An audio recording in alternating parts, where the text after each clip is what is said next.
Good evening and welcome to the Brevard City Council special meeting of Monday, August 25th. I want to welcome everybody that has joined us here in person. It is always great to see your smiling faces. And I want to welcome everybody that is watching us on the live stream. I'll start by just introducing the people sitting up here. To my far right, we have our city attorney, Mac McKellar. Next to him, we have Councilman Lauren Wise. Normally, we would have Councilwoman Pamela Holder next to Lauren, but she is not able to join us tonight. Next, we have Councilman Mac Morrow. I'm Mayor Maureen Kopoloff. To my immediate left is our city clerk, Denise Hodgson. Next to Denise is Mayor Pro Tem and Councilman Gary Daniel. Next to Gary is Councilman Aaron Baker. And next to Aaron is our city manager, Wilson Hooper.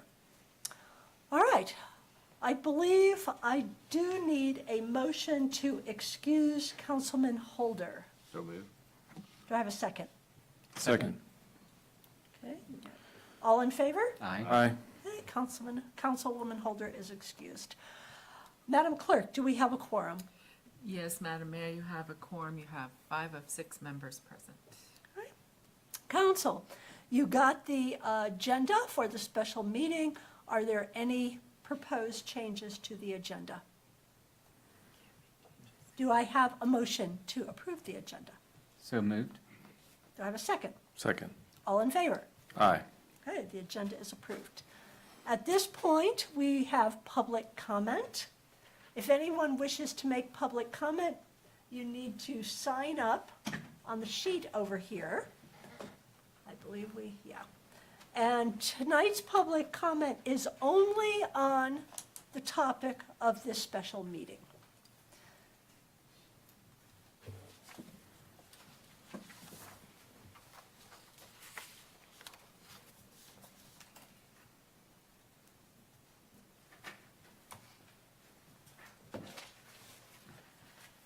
The public is invited to speak during public comment at this time only on the item of the agenda for this special meeting, which is the Esteto Trail realignment recommendation. Anyone who wants to speak must register with the city clerk, which is this sheet. When it is your turn, step to the podium, right up here in front of City Council, state your name and address clearly, limit comments to 3 minutes or less, and avoid repetition. Direct comments to the full council, not to an individual council member or to staff. And we have one individual who has signed up, and that's Hannah Ball. Miss Ball? Good evening, Mayor and council members, and thank you for allowing us to speak. We are Stephen and Hannah Ball, the owners of 72 Poplar. We want to begin by saying that we really do value the bike path and the Esteto Trail. It's a wonderful asset to the community, and we fully support having it in our town. In fact, it's one of the reasons we chose to buy our property. Our concern tonight is not with the path itself, but with the temporary reroute behind the Poplar Street homes being made into a permanent solution. Since the reroute was placed behind our property, it has disrupted our daily lives. What used to be our private backyard, our place of rest and family time, is now directly exposed to constant foot and bike traffic. Both the front and back of our home now face public use. And because our entire back of our house is an all-glass sunroom, there is now a clear view straight into our home from the trail. This was one of the reasons we bought our house as well, a room we cherished for its privacy and solitude. And now that is being taken away. Unfortunately, it hasn't stopped there. Foot traffic has now grown to include trespassers cutting directly through our yard from the trail to Poplar Street. We've had garbage left behind, people coming through all hours of the night, and just this past weekend, there was a motorcycle that drove through at 10:31 p.m. It's not just inconvenient, this feels unsafe for us. When the trail ran along Poplar Street, all of the homes faced it. The neighbors had easy access, and it felt safe. Now it cuts through the woods behind our homes, hidden, unsupervised, and right against our backyards, which makes us feel exposed and uneasy. And we are not the only ones. Our neighbors who could not attend tonight asked us to share their experience. They purchased their home 8 years ago specifically for the privacy offered, as well as that location on the trail. but having their own private area. Now, with the trail running just feet from their house and their 3 young children, they feel so unsafe and intruded upon that they have made the decision to move. After 8 years in this home, this is how profoundly this change has affected them. This situation could have been avoided had the city properly maintained that original trail, and I can't help but wonder, if the boardwalk has been allowed to fall into disrepair, how can residents feel confident that the rest of the trail will not, including this reroute? A temporary fix is now at risk of becoming permanent, but at the expense of the families who have lived alongside and cared for this land for decades. So tonight, I respectfully implore the council, please find another solution. We are not opposed to the trail or even this reroute as a temporary fix. We understand the need for this. But we are opposed to a temporary solution turning permanent that will sacrifice our peace, privacy, and safety in order to solve what should be a temporary problem. 30 seconds. We are hopeful that you can support the trail while also protecting the citizens and families who live alongside of it. Please choose a route that works long-term for both the community and for the people who call it home. Thank you. Thank you, Ms. Ball. All right, that is everyone that signed up for public comment.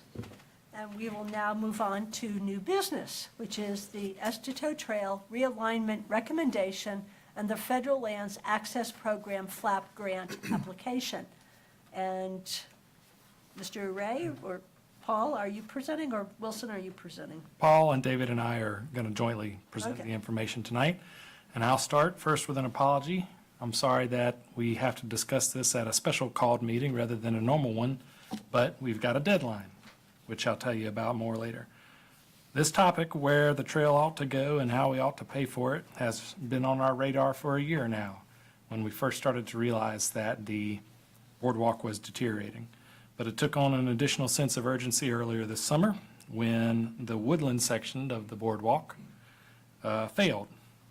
And over the last few months, we've talked about the alignment of the trail after it emerges from the woods and heads towards its crossing on Osborne Road. So we've talked about what we're going to do with the boardwalk, but also what we should do with the alignment heading north. And while I think we all agree that the segment from Jackson Court north to Osborne Road is difficult and in need of some attention, I'd ask for us to focus tonight on the Jackson Court to Fisher Road section. So merely on the 2 boardwalks and the Poplar Street segments. And the Parks and Trails Recreation, for what it's worth, the Parks and Trails Recreation Committee agreed with that and recommended that we punt on the other alignment question and focus only on the Jackson Court to Fisher Road section tonight. The other thing that the Parks and Trails Committee recommended to the council is that we study and include in our grant application replacing the first section of boardwalk, and by first section I mean the bit between the credit union and AutoZone, with an at-grade asphalt realignment. So removing the boardwalk that's there and replacing it with an at-grade asphalt solution. This will be easier to maintain for us in the long term, and it can be built to accommodate whatever alignment we eventually choose for the section further north. So even though this will require some grading and some significant earth moving up front, we think, and the Parks and Trails and Recreation Committee agrees, that that ought to be redone to save us money in the long term.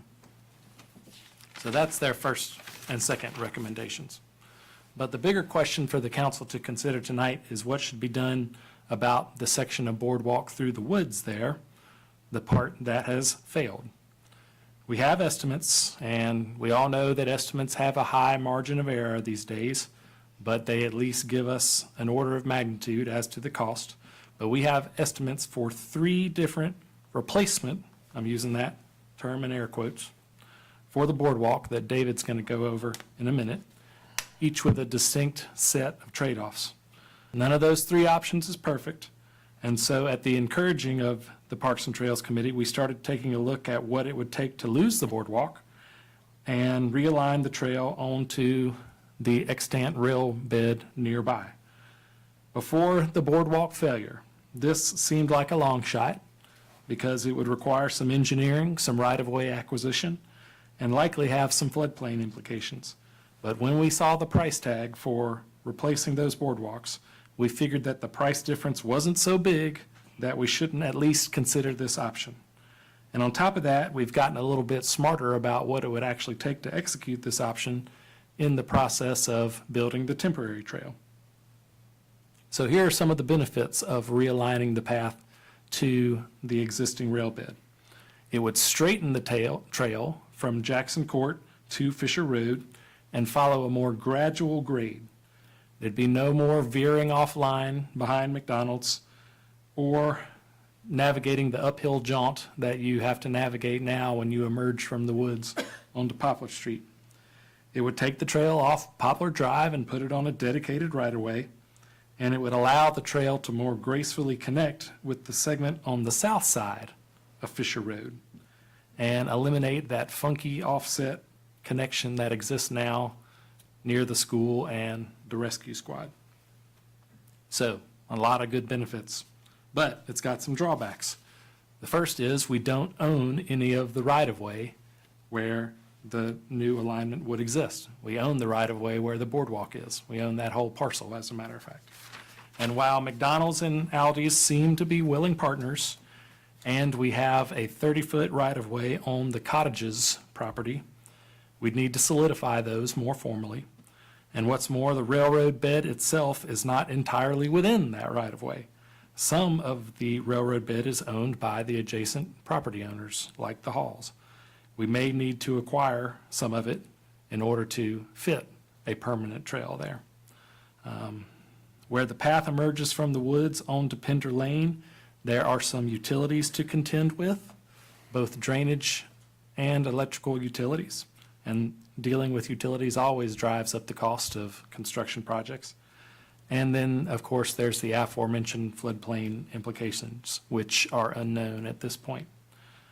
And then, of course, there are the intangible considerations like impacts on the neighbors that the balls just brought to our attention.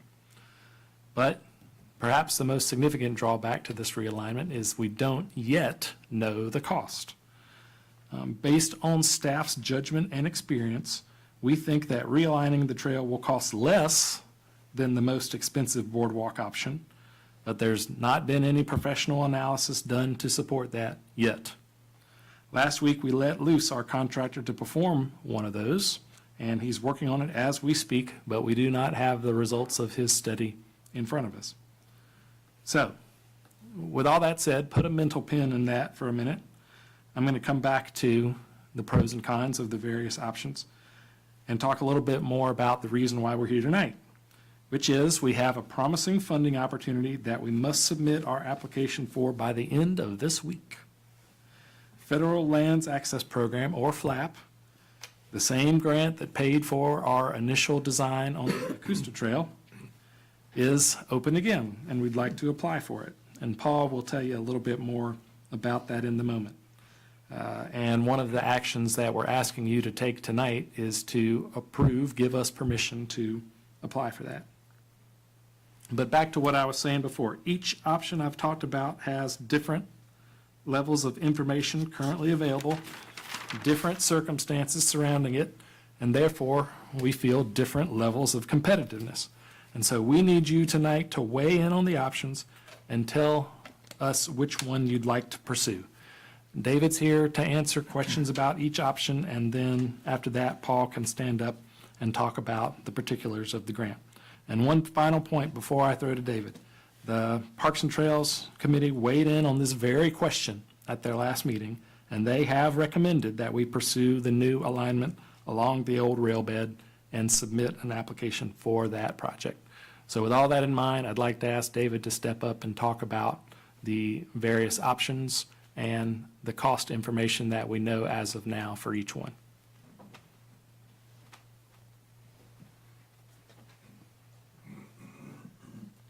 Good evening. So there are really, in one sense, it's kind of two options, but it just has lots of pieces and depends on how you break it up. So if we were to replace, let's see if I can get the mouse.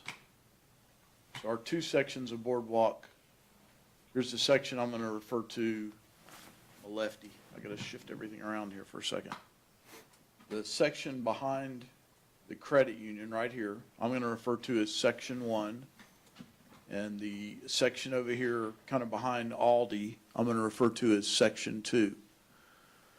So the first option that we looked at, and we have really good information on, is to replace both of those sections of boardwalk with a more permanent concrete type of boardwalk. It's a system called Permatrek. And what they would do is come in and remove the current boardwalk. They would use mats and tractors to protect any wetland areas, drive the tractors out, set new foundations, and then come back and begin building the concrete boardwalk, and it builds on top of itself. So they actually drive down the boardwalk to build the boardwalk. It's intended to be very minimally invasive to a wetland type area. The total cost to do that, we've thrown some contingency in there compared to numbers that you may have heard before, but the best number we believe to date is about $1.6 million if we include a handrail on those boardwalks. They are not required by code. Most of the boardwalks you see of that nature do not have the handrails. Instead, they kind of have a little curb running down the length of the boardwalk. If we did it without the handrail, it would be closer to about $1.3 million. So another kind of partial option with this, but this is not in one of the resolutions that are being presented to you. What I just spoke of is what I believe is presented to you as resolution option A. Is that correct, Paul? Option A is all concrete. Yeah. So that's your option A resolution. Kind of a hybrid between the two, and we don't have this in front of you right now, but would be to put section 1 on grade. So basically we would remove the boardwalk, we would address the drainage issues and build an asphalt path in the exact spot the current boardwalk is, and then we would replace section 2 with the concrete boardwalk that I just described. Those costs are really roughly about the same with the information we have to date. I don't have a really good number on the section 1 replacement yet, but I think it's somewhere in the 500 to 550 range. Both options have their complexities. The third option, which is presented to you as option B, resolution B, would put the first section behind the credit union on grade, would take the second section and would move it to the old rail bed. So this section of Greenway would run basically in a straight line and then would connect with Pender Avenue, at which point we have some options to either create multipath on either side of Pender Avenue. It comes with challenges depending on which side of the road you pick, or we could potentially put it in the road similar to what's done on Poplar right now. That option, the best guess I have is roughly about the same $1.6 million right now. We're working hard to get a much better number. My gut says it's probably going to be less money than that, but I'm hesitant to tell you that. Our designer is as well until we've worked through the design further. Some of the challenges that this section of the old rail bed involves is that we don't actually own the property on the full rail bed. You may remember this from a previous discussion. We had this discussion in Parks and Rec anyway. The survey, we had this resurveyed just, I think, a week ago, maybe 2 weeks ago now. The survey line actually falls in the middle of the rail bed. So that causes a little bit of challenge for our ease of construction. For the temporary trail, it's not a big deal, but there will be some skinny sections running through the temporary trail. On the more permanent trail, we will have to do a lot more earthwork to make this work. So there There's a bank of dirt kind of through this area. Well, I'm sorry, there's a bank of dirt through this area of the rail bed that will have to be excavated out a little bit to allow the full width of the trail, which I believe, Paul, you've based your grants on a 12-foot section of trail, right? So currently, the Estato Trail is a 10-foot wide trail. The Custa Trail is 12-foot. So anything we would do as far as replacement work here, Paul and I have been targeting a 12-foot section of multipurpose path. So you have a little bit of excavation work to do here. Here, there's a little bit of a challenge of a wetland, and the trail has kind of a steep bank. So there'll be a fair amount of buildup that has to happen to make the full 12-foot trail work in this area. So the combination of those things kind of equate back to the same, roughly the total overall project, if you were to put this on grade and follow the rail beds, roughly about that 1.6 million. Again, best number that I have to date. So to date, what I'm telling you is they look like they cost about the same. It doesn't feel right to me, but until we have better numbers from our designer, that's the best I can give you today.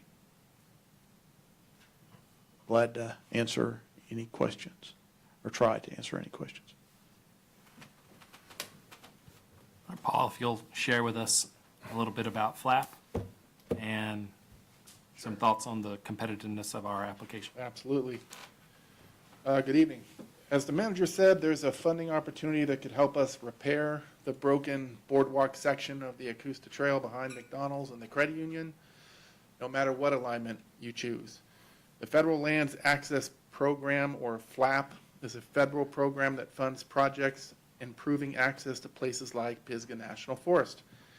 As most of you probably know, the city was awarded $1 million in FLAP funding in 2022 for the engineering of the Acosta Trail. The Acosta Trail is a perfect fit because it connects downtown Brevard to Pisgah National Forest, and right now that connection is broken. FLAP funds can cover rehabilitation of multi-use trails and bridges, and in our region, the program will pay 100% of the project cost with no local match. If awarded, this would allow us to improve safety and reestablish the connection from downtown to Pisgah National Forest. If awarded, I wanted to mention, we could also consider outsourcing grant administration to a different entity rather than NCDOT to make it go a little bit faster. It may still take about a year or so before the federal funds are released, but I checked with Land of Sky and they do have bandwidth to help us administer the funding if awarded. This grant does require endorsement from the U.S. Forest Service, which we already have, and I'm working on getting other letters of support, like from DOT and Land of Sky and other entities. I think we have a competitive grant application. Tonight, I'm asking council to authorize staff to move forward with FLAP application and accept the award. We're that lucky. All right, so I need a motion from council to open discussion. You have an option A and an option B resolution, which is what we're actually looking for ultimately for you to vote on. Do I have a motion?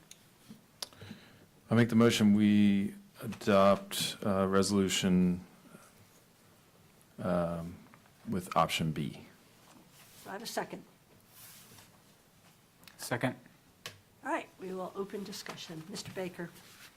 Yeah, Wilson, can you talk a little bit more about the current status of the temporary trail and what our plans are there? Sure.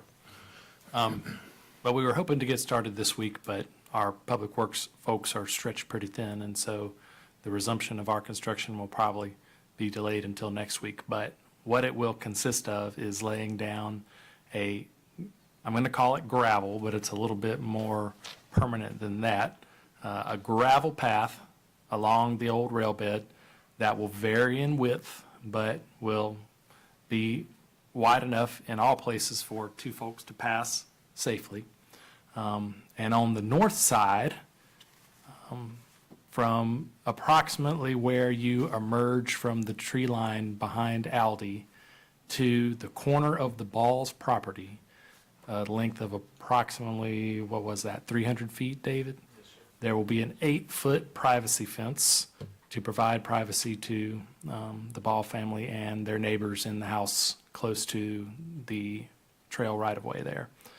The remaining section going southward there will have a split rail fence. And the reason why a privacy fence is not necessary there is because the rail bed is within what I'm calling a ravine there. And so the natural topography of the land and the vegetation that's grown up along the tops of the banks there provide natural privacy to most of the other properties there. And then there might be a little split rail fence as you emerge from the tree line onto Pender Lane, just to give a visual indicator to folks using the trail that the gazebo and the pond that are there are not public. They are property of the villages, and the villages ask that we do something to send a message to folks that those are for the use of cottages, residents. And so a mix of split rail and privacy fences, depending on the privacy that the topography provides, and a gravel-like trail of varying width along the length of the trail there.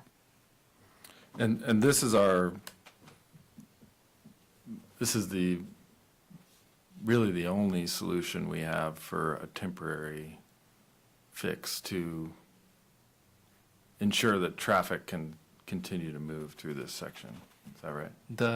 I'm calling it the goat path. The goat path that exists north of the boardwalk through our property is not really very conducive to all users.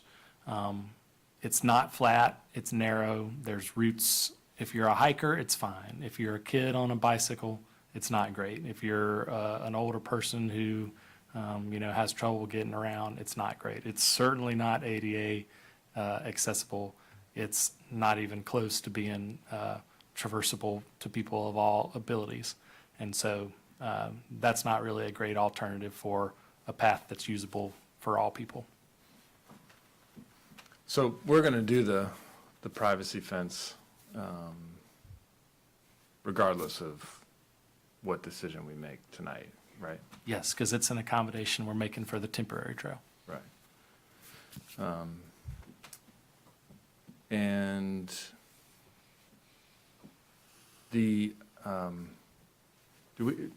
Paul, you may have said this already, but the timing of the grant, I know it's due very soon, but do we have a? We don't, there's not a stated date on it. Okay. It's gonna move fast this year, but there isn't a stated date on the everywhere for it. Okay. But you think it's roughly a year, at least a year, right? Okay. So, I think we've, first, I guess I'll say that, I regret that the city did not have a solid backup plan for this boardwalk before now, because I think we've gotten ourselves in a pickle, I guess. Because, as somebody who uses this trail multiple times a week, there really is no viable alternative other than what the options that we're looking at right now. The Asheville Highway option is not really an option at all, unless you want to put people in some serious danger. I did it right after the boardwalk closed. I wrote it just so I could experience it for myself and know what we might be asking people to do. So that's not really an option. And so our hands are tied a little bit on what we can do to get this back up and running as quickly as possible. And I think we've done a good job of trying to move quickly, but also accommodating the neighbors, which I am sensitive to this being a change for them. I do think that the privacy fence, over by where I live, the skate park, when the skate park was built, there was a property like right next to the wooden skate park, and then the city, I believe, built a 8-foot privacy fence for that. And so we do have, some history in making these accommodations, and I think that's good and the right thing to do. I also think that, a privacy fence is pretty substantial. I mean, it's not, you're not gonna be able to look through this fence, right? Or over, unless you're, Eight-foot fence, solid wood 8-foot fence, and yeah, both ends of the privacy fence are also on the southernmost end. It's kind of tied into the bank, so it's very difficult to get around. On the other end, it goes down a bank to the creek where we've made it difficult to get around. right, okay. So I also think, and I said this at the committee level as well, that, with the Acoustic Trail on its way, we do need to think about the trail experience for people that are entering the city on this trail, on what they will consider the Acoustic Trail. And I do think that getting this section off of a city street in Poplar Street, is another step in that direction. So I think it's the right thing to go for that. I do have concerns that if we do not get the grant, we got to figure out a way to pay for this somehow. But I do think that the temporary trail opening at least buys us some time, and, I think we're making the right accommodations for the neighbors. So, that's all. Mr. Daniel? So this flap grant, we're asking for how much? I don't know yet. We're waiting for those numbers to come back, all the numbers to come back from the engineer, Okay, so, plus the decision on the route. right. I guess the other thing is section 1. I know you say you don't want to talk about this, but I don't see how you can't. The rerouting that section behind those businesses. If you move forward with this, you're going to make that a permanent route right there, are you not? So you wouldn't be able to move that bike traffic behind the businesses there on the highway? We do have proposals from our engineer to look at 2 different options there. One, going behind basically Arby's and behind CVS, and then behind O'Reilly's to tie into the trail. So it's difficult for me to show it here, but something like this. Yeah. We also have a proposal from them to go up Deer Lake and down Cambridge, and then we have a right-of-way through a couple of houses here onto the trail. So we do have those proposals, and I would recommend that we continue to seek those, but the amount of land acquisition that we would have to go through just caused us concern that we may not make that.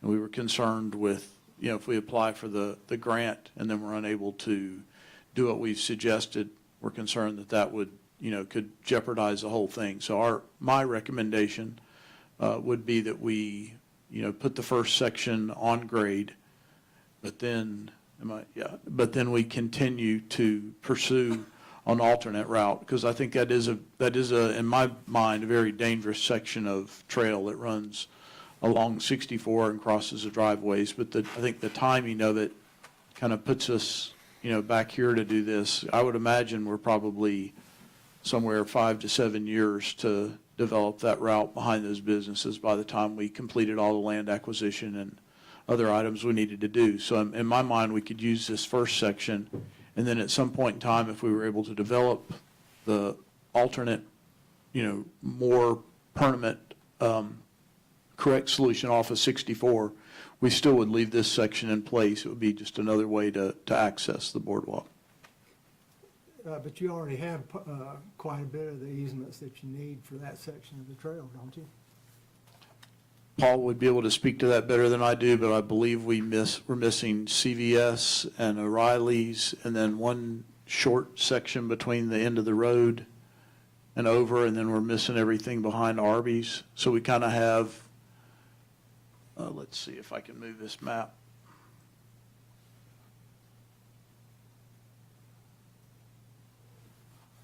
I believe what we own currently, and Paul, you correct me if I'm wrong, we own this road. We own a little section behind the Hurricane Car Wash, but we would need to obtain most of the right-of-way from here, and then most of the right-of-way from the road around Arby's and tie into the new roundabout just north of Osborne. So we own maybe about a third of the right-of-way we would need right now, I believe. Is that?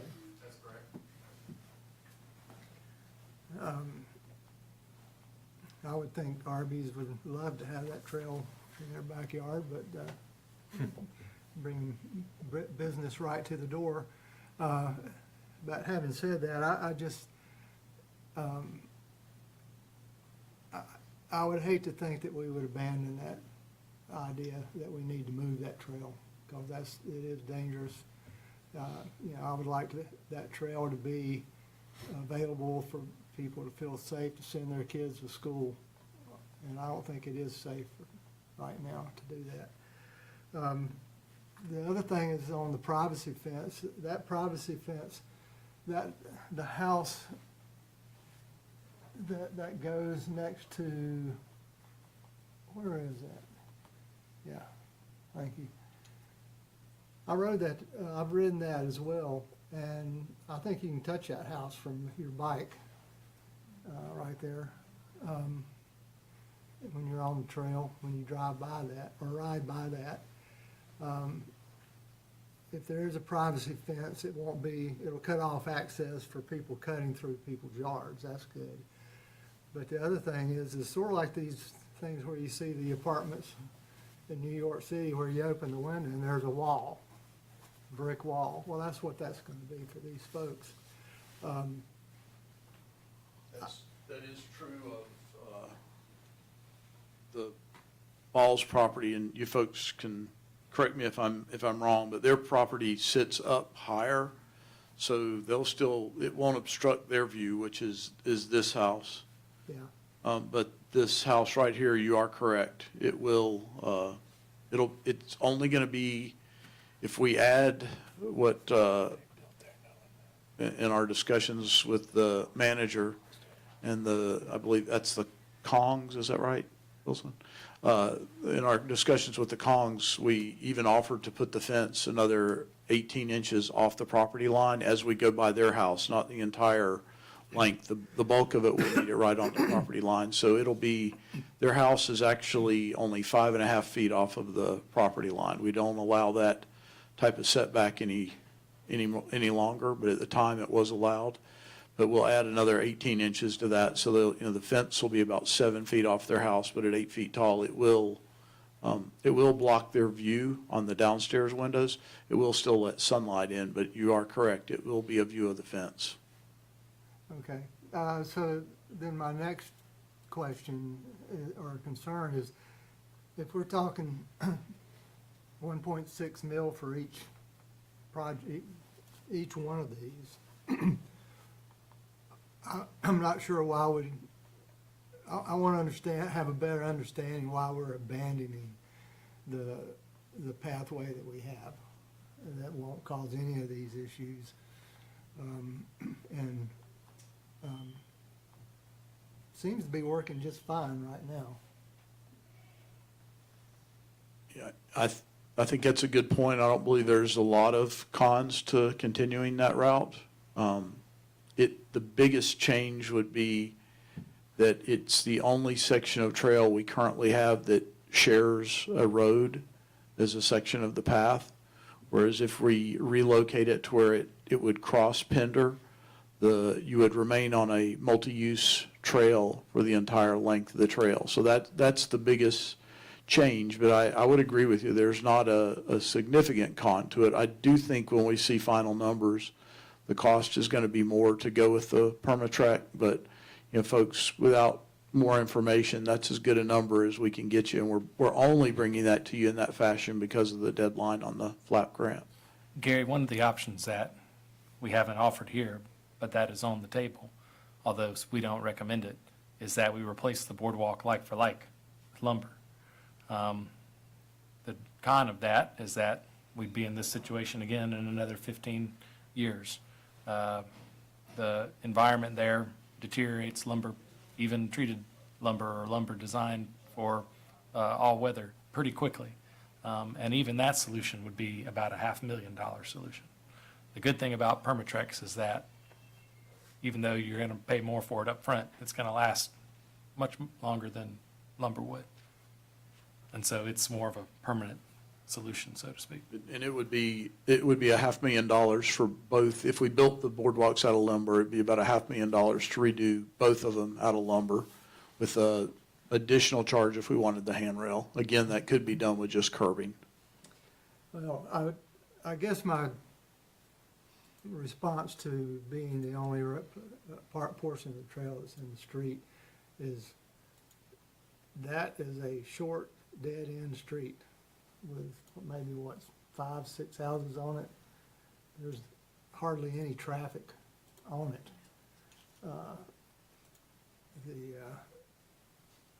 So I wouldn't necessarily accept that as a con that stays on that street. I mean, we're considering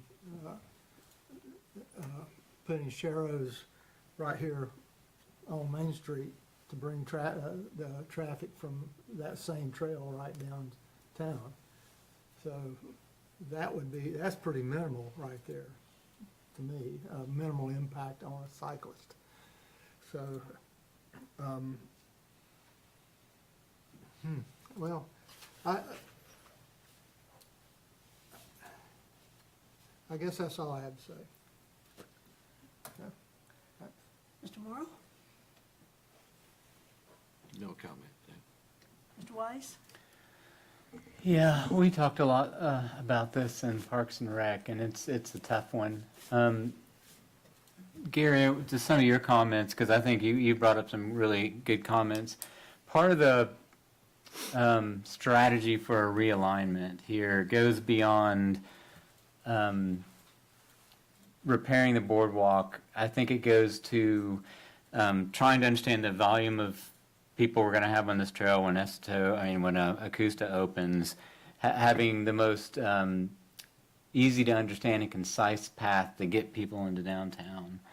And right now, people do have to come up Poplar. Poplar is steep, but they also come and have to cross over and then cross in front of the emergency response and then get onto the trail, which are all not ideal for the kind of volume of traffic we'll be looking for. As a matter of fact, I've almost bailed on that corner because of the gravel in the corner coming off the trail into the emergency responses. And I think if we can find a way to align and come straight up Pender and then we can get almost directly onto the trail, that makes the experience and I'm not sure what the ridership is now. I know we did a study.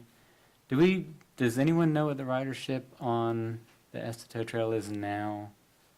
Did we do a study on that like a couple of months ago? I like to put you guys right on the spot when I can. I do have the numbers for that section of the trail. I just can't remember what it is. Yeah, that's I wrote fine. it down in my grant application. Busy. So it's considerable now. I mean, it was more than I thought, and I think with Acosta, we'll really see an uptick.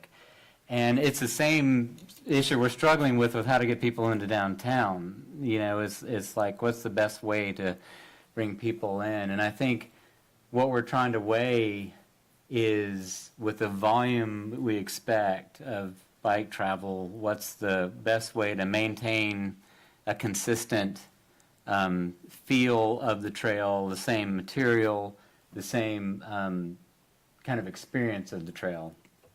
Unfortunately, it does have drawbacks. I think the issue with the boardwalks I don't love, and I think we're we're all sort of agree that section 1 needs to be put at grade, if we don't need to do a boardwalk there, but even if we do a permatrex on that boardwalk, we still have to maintain it more intensely, and that's part of where we got into this problem in the first place. And we've been looking at the boardwalk, I don't know how long, David, we've been looking at that, because we had an evaluation done months and months ago. We talked about it, we were trying to find funds, et cetera, so there is a 100% lack of maintenance on that, and that we're playing catch up with. This would provide an option where it's an easier maintenance issue over the long term as well. So, as with everything, in my opinion, there's no black or white answer. It's always going to be a compromise. I think this compromise ticks the boxes of the most needs that we need right now. Can I make one more comment? Yes, go ahead, Mr. Baker. So we're the name of the resolution does mention realignment, or the name of the item on our agenda. But really, we're talking about this grant, because what we just talked about, the temporary solution is going to be in place, for at least a year. And the temporary solution is the realignment, technically. But we're being asked to vote on what we're going to go after for this grant. We could find ourselves in a year, having made this decision, if the motion passes, that we didn't get the grant, and we may need to reevaluate what we do at that point, based on how much money we have and how we're going to actually tackle this. So, I think there's still going to be room to maneuver at a certain point if we need to look at a solution based on finances. Now, I don't think that the boardwalk option is ever going to be the cheapest option. That's my opinion. But I think we've seen that the trail is relatively inexpensive when we can put it on grade, and when the city already owns the property. The Tannery section was relatively inexpensive to complete, at least Tannery South. And so, I think this is always going to be the least expensive option, but I do think if we make this decision tonight and the motion passes, we can reevaluate once we hear about the grant. Any other additional comments? Councilman Wise, your answer to your question is it's 243 users on a weekday, or excuse me, on a weekend, and 171 users on average on a weekday. Thank you. All right, we have a motion and a second to approve option B for the resolution.